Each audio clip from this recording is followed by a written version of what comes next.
Hola, continuando con nuestras sesiones de podcast, el día de hoy hablaremos de un tema pues muy interesante que lo vamos a titular FIV sin filtros, mitos y verdades de la fertilización in vitro. Este es un tema pues muy interesante en el cual nuestras pacientes o la información que encontramos a veces en internet pues no es realmente la verdadera, o de pronto las pacientes tienen muchas dudas y realmente no saben si es un mito, si es verdad, si es falso o si esto lo pueden realizar o puede aportar algo en su tratamiento de fertilización in vitro principalmente. Pues este nuevo episodio nos nos acompaña el doctor Alan Carvajal, quien él es biólogo de la reproducción. Pues gracias, doctor Alan, por estar con nosotros y colaborar en este nuevo episodio. Sí, muchas gracias al doctor Irán por la invitación y con mucho gusto vamos a esclarecer todas esas dudas que pueden ser más frecuentes y sobre todo pues la información que aparece en internet muchas veces pues no es la más fidedigna, ¿verdad? Es lo que queremos esclarecer el día de hoy. Sí, así es. Pues como todos sabemos, la fertilización in vitro ha sido una revolución en los últimos años para pues millones de personas o familias que quieren pues formar una familia o crecer su familia en algunas ocasiones, pero también pues genera mucha confusión y muchas ideas erróneas que podemos encontrar en sitios no adecuados. Pues hoy vamos a separar los hechos de la ficción, por así decirlo, y ayudar a entender qué es verdad, qué es mito y cosas que realmente importan si están considerando este camino o simplemente quieres estar más informado sobre tratamientos de fertilización in vitro. Nos dimos a la tarea como de buscar cuáles eran los mitos más frecuentes que encontrábamos entre los grupos de personas que están teniendo este tipo de problemas de infertilidad, y el primero de ellos es si la fertilización in vitro siempre funciona a la primera. Esto es un punto que generalmente nos preguntan frecuentemente, si es el primer intento va a ser exitoso. ¿Qué opinión puedes darnos sobre ese mito? Es una pregunta muy frecuente también en la consulta porque muchas veces vamos con la idea de que el hacer un tratamiento de fertilidad pues es una garantía, pero pues la realidad es que hay muchos factores que pueden influir en los intentos de obtener éxito en los tratamientos de reproducción, desde la edad, el diagnóstico principal, el tiempo en que la pareja ha buscado el embarazo.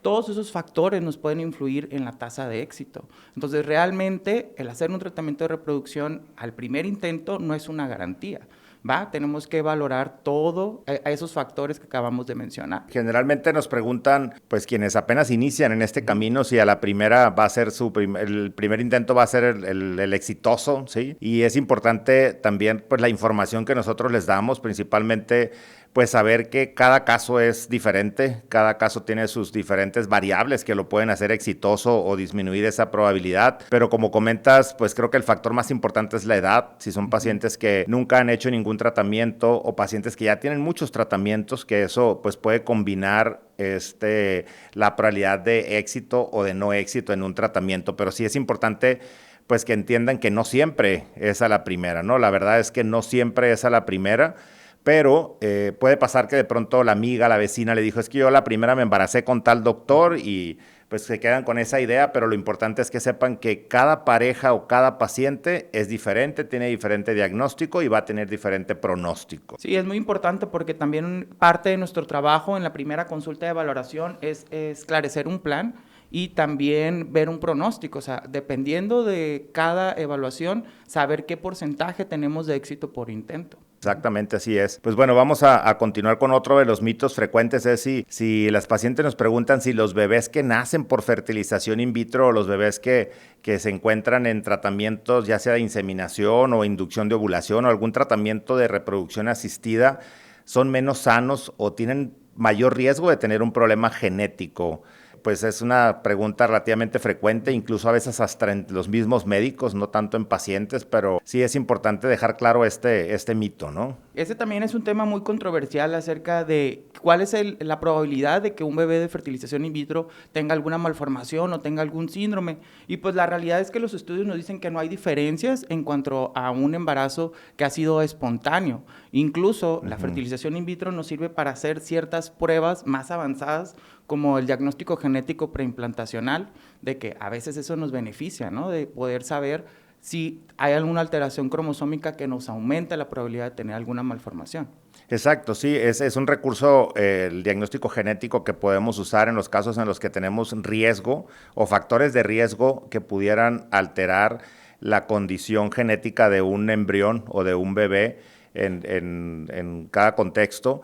Sin embargo, sí es importante entender que al hacer el tratamiento, o sea, realmente eso sí es un mito, el hacer un tratamiento no quiere decir que vas a tener mayor riesgo de tener un bebé con alguna alteración genética, ¿sí? Realmente, si esa alteración o esa condición per se ya está previamente en su carga genética, pues obviamente sí puede llegar a tener. ¿Y por qué puede ser que de pronto pensemos o piensen que puede ser eso, o sea, puede tener una relación genética? Puede ser debido a que la mayoría de las pacientes tienen mayor edad cuando llegan a un tratamiento de fertilidad y pues obviamente simplemente por la edad tienen mayor riesgo de tener alguna alteración genética y no tiene ninguna relación con haber hecho el tratamiento asistido por alguna técnica de reproducción. Así es, lo podemos relacionar en que se puede observar un mayor número de frecuencia de estas malformaciones, pero no es por el tratamiento per se, sino es porque la mayoría de las pacientes llegan con una mala calidad ovocitaria secundaria a la edad y entonces eso nos aumenta la probabilidad de tener algún síndrome. Pero Sí, no fue el tratamiento o no fueron los medicamentos. Exacto, no fue el tratamiento. Y de hecho, de la mano de esto que estamos hablando, pues sigue el siguiente mito que encontramos, que si se puede tener hijos por fertilización in vitro a cualquier edad. Bueno, pues eso depende también de las legislaciones de cada país. Eso es un tema muy controversial porque hay ciertos tratamientos que tienen un tope en los que los podemos realizar dependiendo del centro de fertilidad, ¿verdad? Realmente yo creo que esto va enfocado al hecho de que de pronto pues vemos artistas que están embarazadas a los 45, 48 años y pues eso pasa por todas las redes, por toda la información y pueden pensar que pues a cualquier edad yo me puedo embarazar usando una técnica de fertilización in vitro.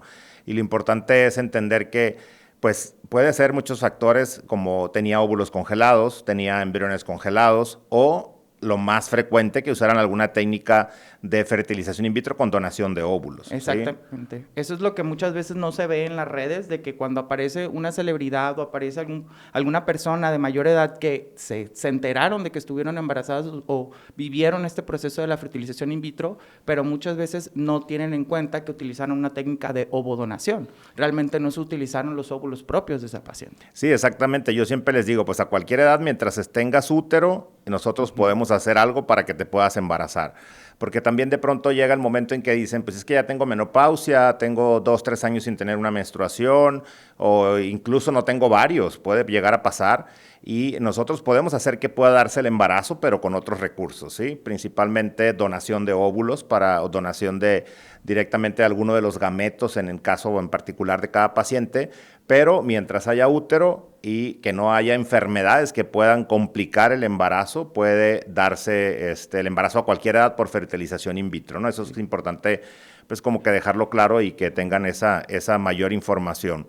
Y también sobre uno de los mitos que iniciamos hablando era de que si todos los embriones se implantan, pues creo que es un tema bastante con mucha información, que ahorita lo vamos a tocar como parte de un mito, pero quizá pudiera llevar hasta un podcast completo esa parte de que si todos los embriones se implantan. Y a veces hay falsa información entre pues, la información que se les da a las pacientes o información de otras clínicas o información publicada como parte de publicidad o de marketing de que las tasas de éxito son muy altas, pero creo que, como vuelvo a decir, el tema es particularizar a cada paciente, pero no todos los embriones van a implantar, ¿sí? Realmente, definitivamente, ese es un mito.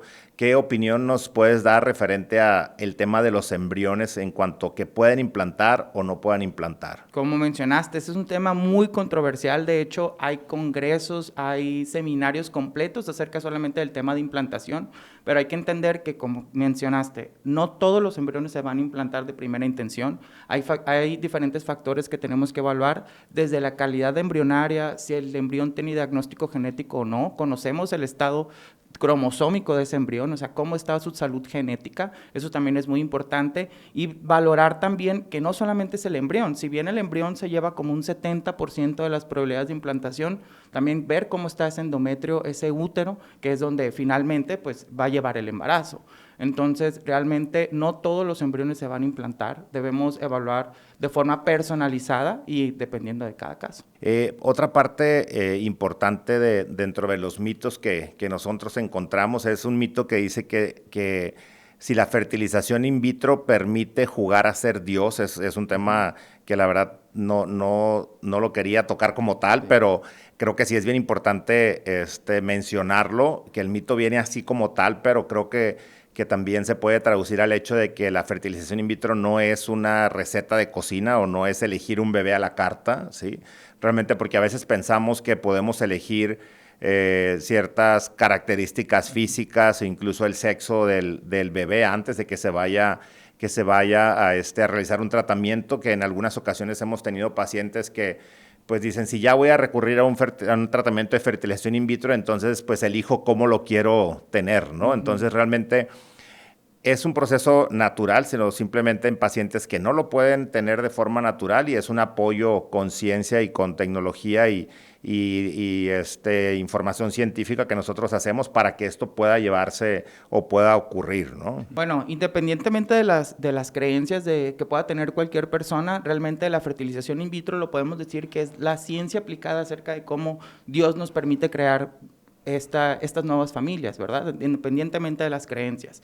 Entonces, no es un tema muy controversial acerca de si es posible la edición génica de los embriones. Realmente no es que podamos editar un embrión para agregarle ciertas características físicas, quitarle o agregar factores de riesgo o enfermedades. Eso desde el punto de vista ético y legal todavía no existe y todavía no está implementado. Entonces, realmente el objetivo siempre de los tratamientos de reproducción asistida es formar una familia y llevar un bebé sano a casa, ¿no? Independientemente de las características y de todos los otros factores que pueda tener genéticamente. Sí, claro, definitivamente al final somos un instrumento de Dios con el cual nos apoyamos para hacer estos tratamientos, pero pues el resultado pues es variable en cada caso, sí, pero no podemos hacer modificaciones que puedan solicitarse, por así decirlo, o incluso en algunas ocasiones referente a alguna enfermedad genética, ¿no? Que podamos modificar. Creo que hasta el momento, como comentas ahorita, no está permitido, ¿no? Como tal.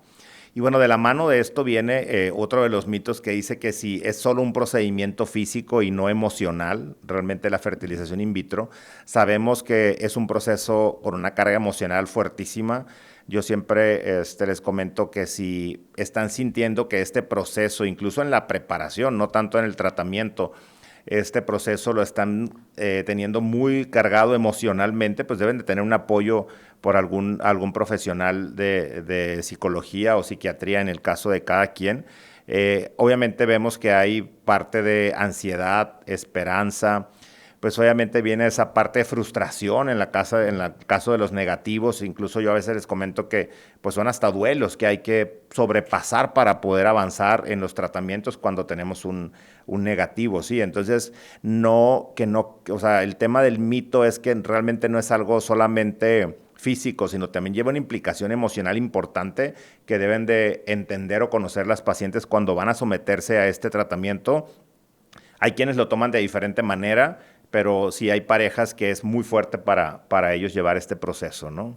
Sí, claro. También recordemos que tiene implicaciones emocionales y tiene un background o tiene antecedentes biológicos. Muchas veces durante el proceso de la estimulación ovárica, el proceso en que estamos preparando ese útero para recibir un embrión, recordemos que estamos usando tratamientos hormonales. Entonces, las hormonas también, además de tener otros efectos sobre diferentes partes del organismo, también pueden tener efectos en el cerebro. También pueden tener efectos que pueden estar relacionados con la serotonina, con la dopamina, que pueden alterar un poco las emociones. Entonces, si ya sabemos que este es un tratamiento que nos puede alterar de manera emocional y le agregamos los efectos biológicos que puede tener el tratamiento, pues es totalmente entendible que no solamente es un proceso físico, sino que también es un duelo, es un proceso que deben vivir las parejas y que cada una es diferente. Hay parejas que deciden tomar descansos de los tratamientos después de un negativo y después obtenemos buenos resultados. Que es totalmente válido, ¿no? O sea, totalmente válido. Y yo siempre les digo, date un receso de 1 o 2 meses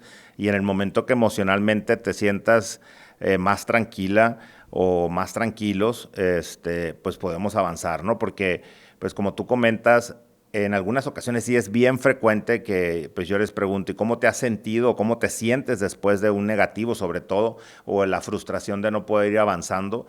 Y pues obviamente es una montaña rusa de emociones, ¿no? Un día pues hay un cambio, otro día hay más ansiedad, luego hay miedo, tristeza, llanto, todas esas emociones que suben y bajan. Y como comentas, durante la estimulación o el bajón de hormonas después de que viene el ciclo menstrual, pues es importante entender, ¿no? Como pareja a la persona y principalmente a la mujer, que es la que lleva toda esta carga emocional o carga hormonal, que pues obviamente todos esos cambios que está teniendo emocionales no son totalmente controlables, ¿no? Porque a veces se cree que pues es que cambió de humor o cambió de ánimo simplemente de un día a otro, pero pues yo siempre les digo, ¿sabes qué? Debes de entender que eso va a pasar porque los cambios que se están dando son secundarios también a la carga hormonal que está teniendo, ¿sí? Entonces, creo que es parte del apoyo en pareja cuando lo hacen en pareja estos tratamientos, o si no con un apoyo emocional de un profesional independiente para que pueda tener un mejor resultado y puedan llevar un poco más ligero este tratamiento. Pero definitivamente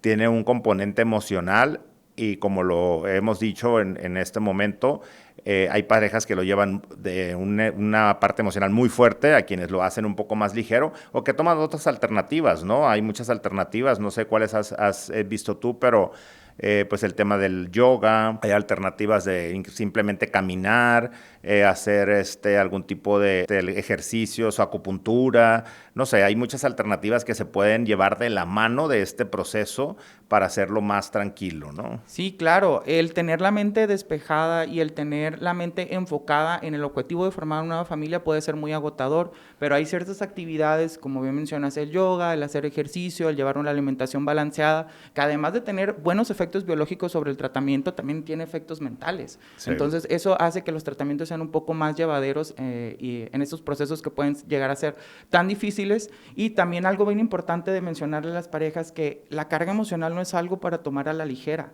Incluso, ¿cuántas veces no hemos visto pacientes que durante el tratamiento, doctor, me siento muy fastidiado, me siento muy fastidiada y el día de ayer se me olvidó aplicarme un medicamento o no me lo quise tomar porque me sentía muy mal? Entonces, eso al final nos puede influir en un resultado, a diferencia que estuviéramos en un estado mental que supiéramos todo lo que conlleva el tratamiento y hacer las indicaciones de manera más regular o no tener esos bajones que me pueden alterar un poco. Sí, tocaste una parte bien importante, que es el hecho de que cuando nosotros damos indicaciones, y a veces damos muchas indicaciones, yo personalmente se las doy todas por escrito, sí, porque sabemos que y está bien comprobado que el 80% de lo que digas no se va a retener o no te van a poner atención porque están en un proceso emocional o un proceso de ansiedad y miedo durante esa parte, y no todo va a retenerse, ¿no? Y realmente yo prefiero dárselos por escrito para que en el momento en que quieran recordarlo, pues volver a revisarlo.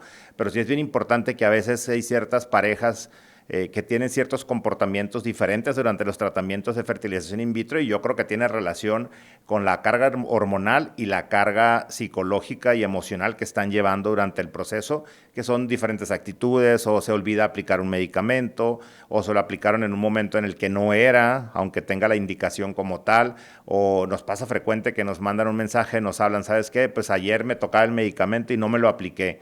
Entonces uno se queda, bueno, pero si realmente estás poniéndote todo el interés y toda la parte, entregándote todo para que esto funcione, ¿cómo se te olvida, no? Uh-huh. Pero realmente, pues no es tanto que lo hayan hecho de forma intencionada, creo que tiene relación con muchas cosas, pero sí es importante dejarlo claro que pues hay que enfocarse en el tratamiento y apoyarse con ciertas, pues algunas cosas externas que nos puedan llevar más tranquilo este tratamiento, ¿no? Y pues bueno, continuando con mitos hay muchísimos, ¿sí? No pudiéramos terminar con tantos que hay, pero creo que estamos tocando como los más frecuentes. También otro de ellos es si realmente una fertilización in vitro te garantiza tener gemelos o tener más de 2 bebés, porque también es muy frecuente que llegan parejas y dicen, yo quiero 2 para terminar más rápido, o quiero tener 2 para ya de una vez desocuparme, o pues invierto en esto y ya con los 2 ya dejo esto por la paz y avanza todo. Pero el tener gemelos pues tiene muchas implicaciones, ¿no? Realmente no es como que nosotros podamos decidir, aumentamos las probabilidades con los tratamientos de que puedan darse 2 bebés, pero siempre es bien importante dejarles claros las complicaciones o las implicaciones que puede tener un embarazo con 2 bebés, ¿sí? Que sí lo podemos aumentar las probabilidades, pero realmente no te lo puedo asegurar al 100%, ¿sí? O sea, realmente es un mito que te lo voy a asegurar, pero sí podemos aumentar las probabilidades, pero sí es importante dejar claro que cada pareja es diferente. Yo siempre les digo, tú que tienes una complexión normal, tienes una edad menor a 38 años, no hay ninguna enfermedad asociada, puedes llevar probablemente un embarazo de 2 que va a ser más pesado físicamente, más carga, más molestias, problemas para dormir, en el nacimiento una carga súper fuerte, o sea, va a ser doble la carga, pero sí entender que pues no podemos asegurar un embarazo gemelar o triple, ¿no? Que eso sería fatal ya tratar de provocar un embarazo triple, ¿no? Sobre todo. Sí, sobre todo es una causa súper común y una pregunta súper común en la consulta, de que llegan y solicitamos como si fuera algo a la carta de, oh, quiero Sí. 2 bebés, quiero un niño y una niña y quiero elegir todo. Pues la verdad es que no, podemos aumentar las probabilidades con los tratamientos de reproducción, pero no es una garantía. Además de que nosotros como médicos, el llevar un embarazo gemelar y conocer todas las complicaciones y todo, tanto desde el punto de vista de reproducción y tanto desde el punto de vista obstétrico, pues puede ser mucho más pesado. Además, recordemos que también en la consulta nos preguntan las diferencias entre gemelos, entre los cuates, pues realmente, que así lo mencionan las pacientes, pero realmente nosotros el hacer un gemelo, que es lo que comúnmente la gente como los gemelos que son en espejo, que son idénticos, realmente eso es un proceso que ocurre al azar en el embrión, no lo podemos controlar, un embrión se divide, no hay una manera, no hay un trigger, no hay un gatillo, entonces eso es lo que ocurre.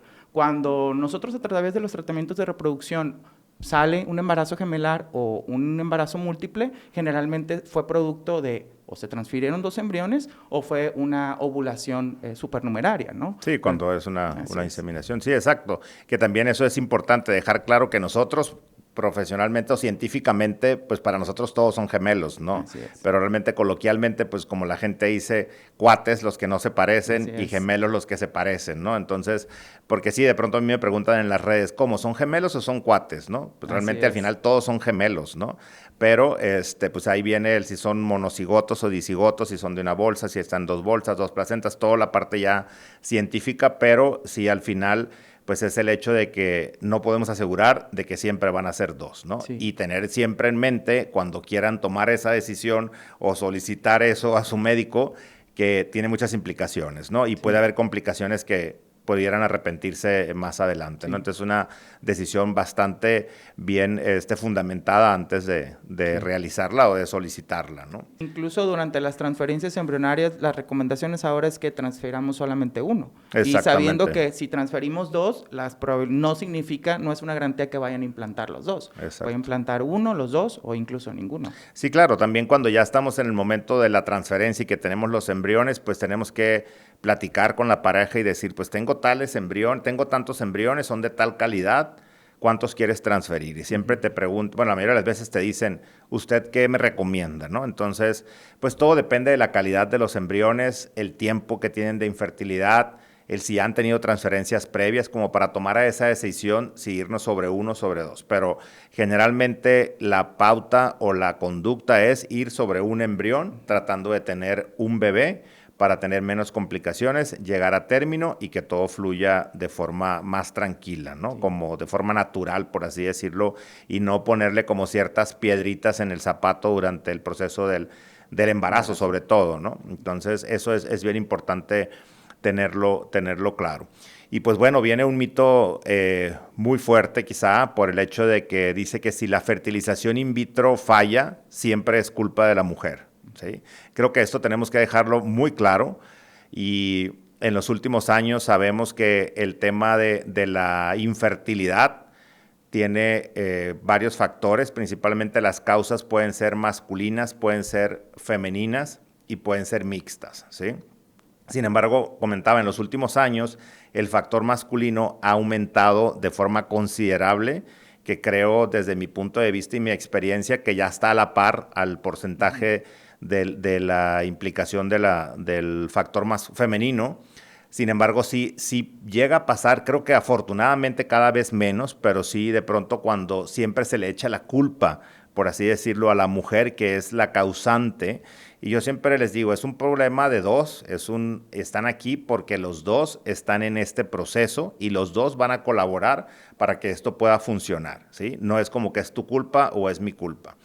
Y pasa muy frecuente también que hay muchos problemas en las parejas por el tema propio de un problema de infertilidad. Vemos de pronto parejas que regresan, que ya se divorciaron, que pues quieren intentarlo solas o quieren intentarlo solos, o sea, realmente porque no se toma esa conciencia desde el inicio que es un problema de dos, ¿sí? Entonces creo que eso es un mito pues grandísimo, el hecho de decir que si falla es culpa de la mujer, Sí. ¿sí?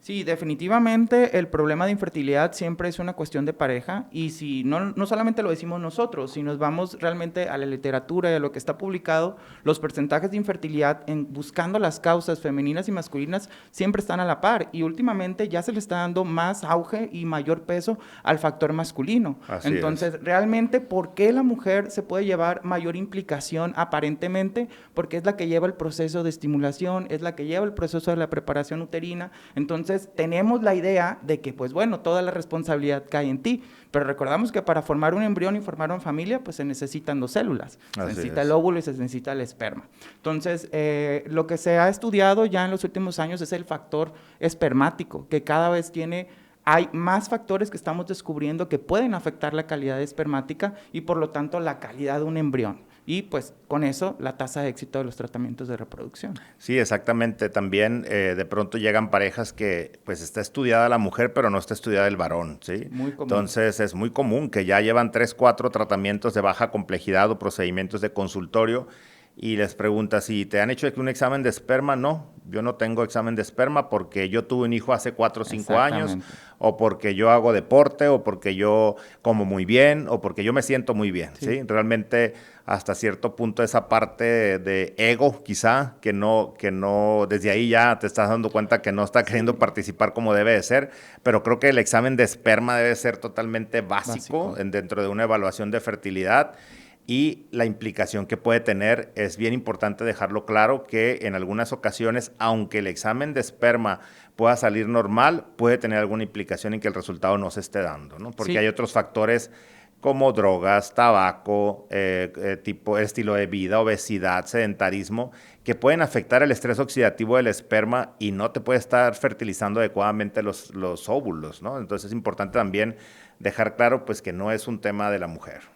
Sí, claro, y es una causa también muy común que vemos en consulta de que tenemos pacientes o tenemos parejas en donde la parte masculina pues ya tiene una paternidad comprobada, ya tiene hijos previos con alguna otra pareja, entonces llegan a la consulta y entonces no, yo no voy a hacer estudios, no voy a hacer estudios adicionales porque pues yo ya tengo hijos. Pero realmente el haber tenido un hijo previamente, independientemente del tiempo que haya pasado, no descarta la posibilidad que haya una alteración espermática. Exacto, o bien un examen de esperma normal debe revalorarse, porque recordemos el ciclo normal del esperma, que pueden pasar hasta 3 meses para un nuevo ciclo. Entonces, tenemos que valorar si realmente hay una alteración o se mantiene normal. Exactamente, así es. Bueno, muy bien, continuando con otro de los mitos es si la fertilización in vitro es solo para parejas heterosexuales, ¿sí? Hemos hablado en otro de los podcasts de temas de subrogación, temas de parejas de 2 hombres, de mujeres solteras, de hombres solteros. Entonces creo que pues, realmente es un mito, ¿no? Que también cada vez hay más información y cada vez tenemos más pacientes buscando esta alternativa en parejas o tratando de formar una familia diferente, ¿no? Que como hemos hablado también, los modelos de familia han cambiado. Digo, ya no son los modelos tradicionales de antes como estábamos como acostumbrados, que ahora vemos familias de todo tipo y realmente este tipo de tratamientos está abierto para quien quiera formar una familia, ¿sí? Realmente creo que en conclusión es así, ya realmente sería pues ver de qué manera, ¿no? Pero sí está abierto totalmente a quien quiera formar una familia como tal.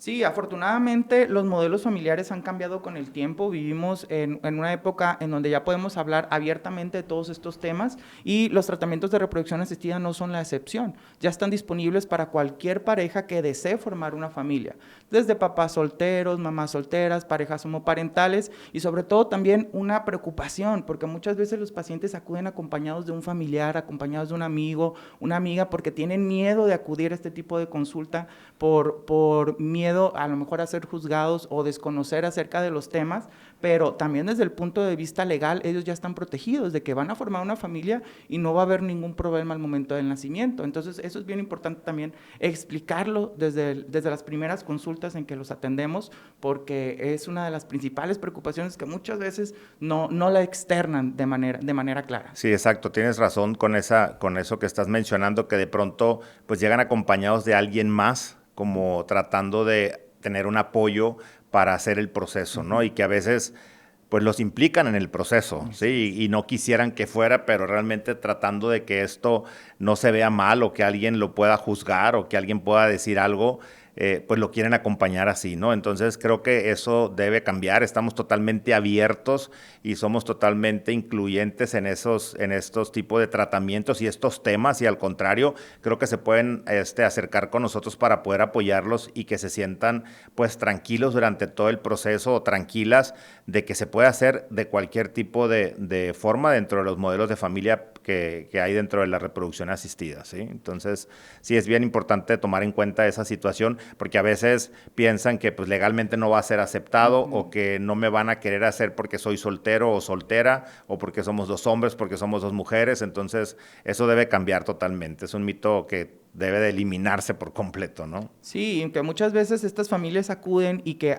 tienen mucha información, pero ninguna es una información clara, y entonces nosotros ya podemos guiarlos acerca, ok, estas son tus opciones de tratamiento acorde a tu modelo de familia, que eso también es importante, buscar la manera más rápida y más eficiente para ellos. Sí, así es, exacto.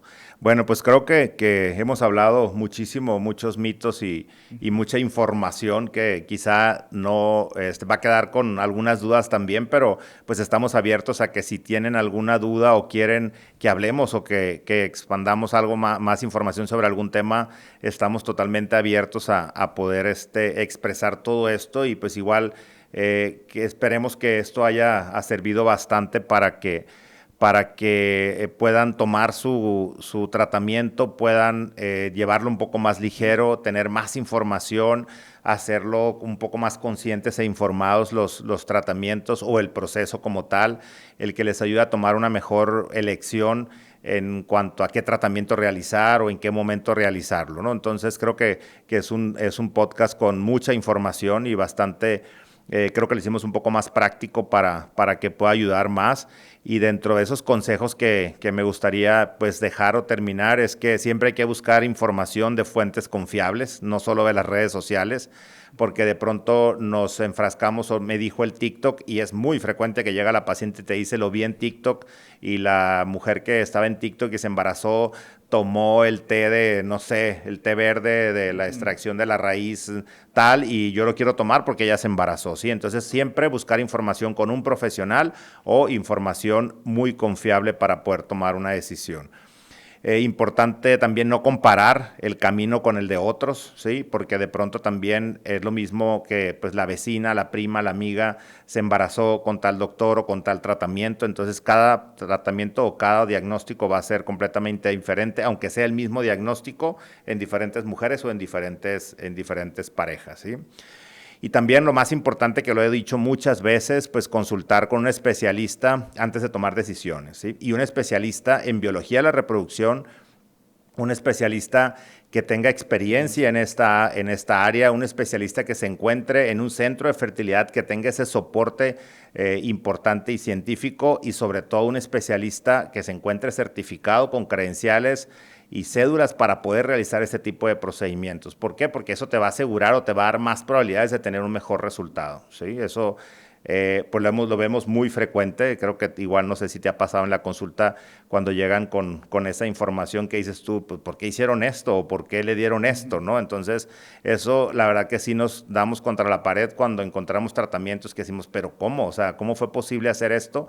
Pero pues sigue pasando. Es muy importante tomar en cuenta eso, ¿no? Sí, y de que cuando pasa eso en la consulta, de que somos muy sensibles, de qué manera pues ver los tratamientos previos sin tratar de hacer sentir mal a la pareja de que, bueno, ¿por qué lo hiciste? ¿No? Porque al final del día ellos estuvieron recibiendo una asesoría por algún médico. Y en cuanto a las conclusiones, es una mezcla, es muy importante no mezclar lo que vemos en redes sociales y comparar tu camino con el de otros, porque eso también es muy frecuente en la consulta, de que porque yo vi que le funcionó a alguien, yo lo vi en redes, significa que esa es la solución para mí. Cada tratamiento es personalizado y por eso cada camino es diferente, pero el objetivo es el mismo, ayudarlos a formar una familia.